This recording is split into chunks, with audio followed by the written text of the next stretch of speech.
So for an automation museum update, we're about and I don't talk about this a lot, I should talk about this more, but we're at about 7% of our goal, which is great because we started at 0, as you might have remember.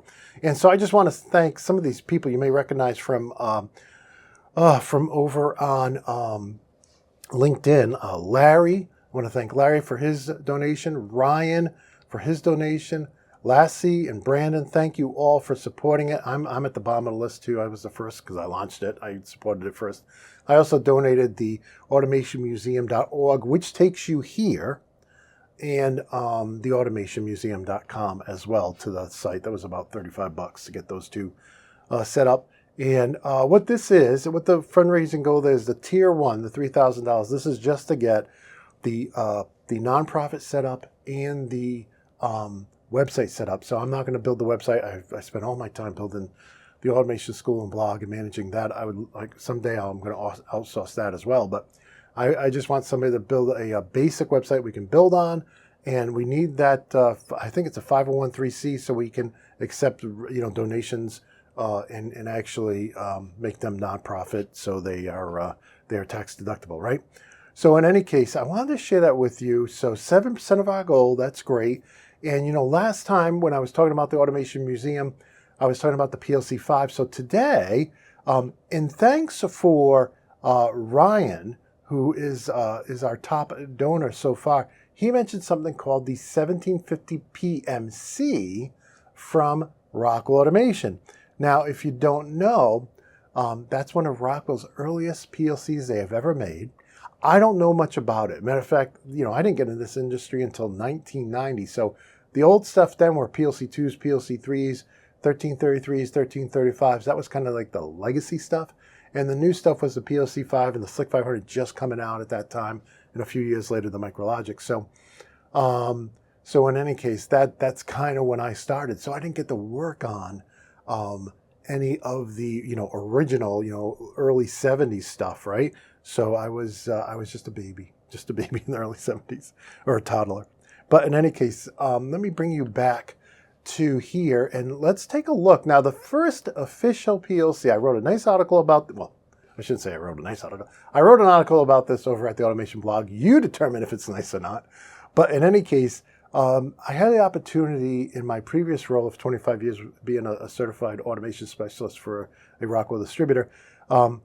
I had the opportunity to scan in a bunch of those early documents, right? So, and if anybody's thrown away all their old early documents, send them to me, throw them my way. But we'll take them in a donation and then hand them over to the automation school. But I'm sorry, to the Automation Museum, where all that old stuff will go. I do have, I don't know, a storage unit full of stuff I want to donate. It's like all kinds of old books and manuals and brochures. But anything prior to that goes back too far. And I know one of my libraries at one of my former employers got tossed, and I just didn't reach out soon enough to ask them to donate it to the museum. But in any case, I did get to scan in some of the very first PLC brochures that's in that big blue binder that some of you distributors may remember. And if you guys have that and you're thinking to throw it away, send it our way. We'll preserve it in the school. Just think of what, I keep saying the school, the museum. Just think of all the things we could display. But in any case, this article talks about the PDQ2. And you may be like, Sean, PDQ2, does that mean there was a PDQ1? Yes, but Rockwell was only an investor in 3i with the PDQ1. They didn't fully own 3i until the PDQ2 came out. And you can even see, I even include here some of the designed and manufactured by 3i, serviced and sold by Allen Bradley. So even at this time in 1970, they still had that. They still didn't wholly own 3i. They did. I think they bought them in 71. But in any case, so this is not what Ryan was talking about. This is the first one. This one had some downsides. It was still super interesting. If you want to know more about it, check up here.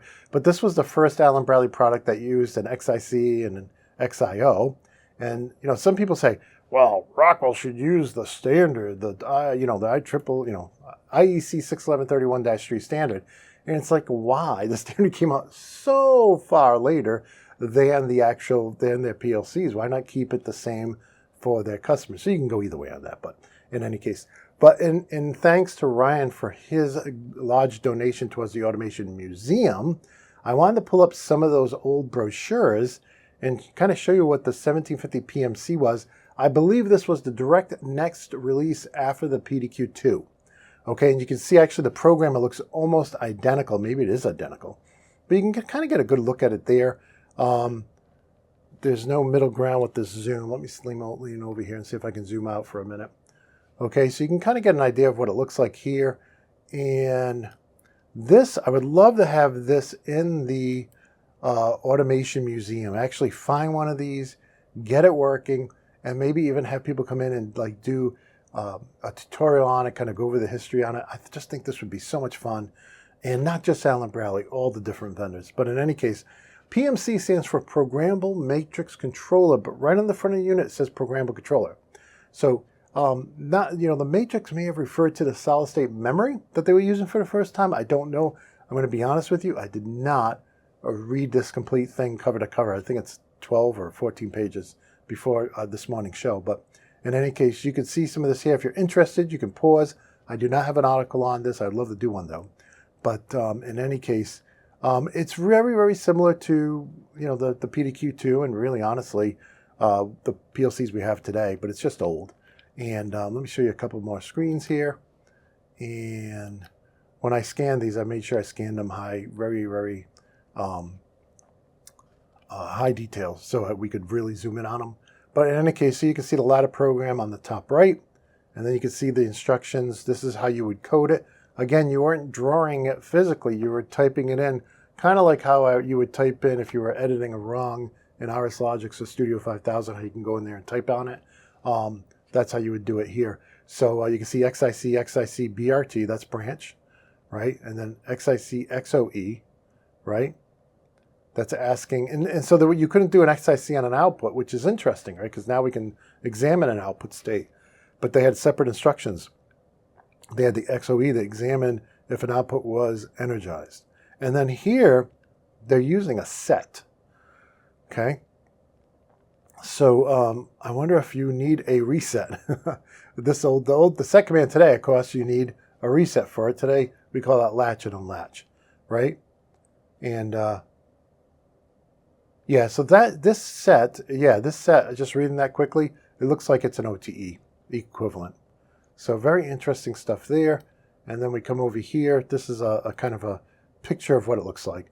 And I believe these programmers look so similar to the ones for the PDQ-2.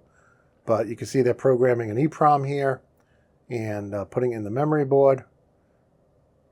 1750, I can't read that. It looks like a BD. But in any case, just to give you an idea what it would look like. So we'd like to get one of these in the school. I did it again, in the museum. And if we can raise that money for the fundraiser, right? We can at least get the 5013C open. And what I want to do is every week, I want to cover some of the old stuff. I have actually 4 things queued up that people have sent in. I have one of those device net meter thingies. I have a PMC K card. I have a old. I think I've shown it on the show before. I think it's an old Square D PLC demo case, which is really heavy and big, but it's kicking around here under a table somewhere. And so every week I'll try to go over one of those with you to talk about the Automation Museum. And if you do have a couple of dollars extra and you want to kick it towards it, we'd love to get this off the ground so it can be a nonprofit. And then we can go after some of the big guys to fund maybe exhibits in an actual building that you could visit. So with that, I just want to wish you guys all an awesome weekend and week ahead. I want to wish you all good health and happiness. And until next time, my friends, peace.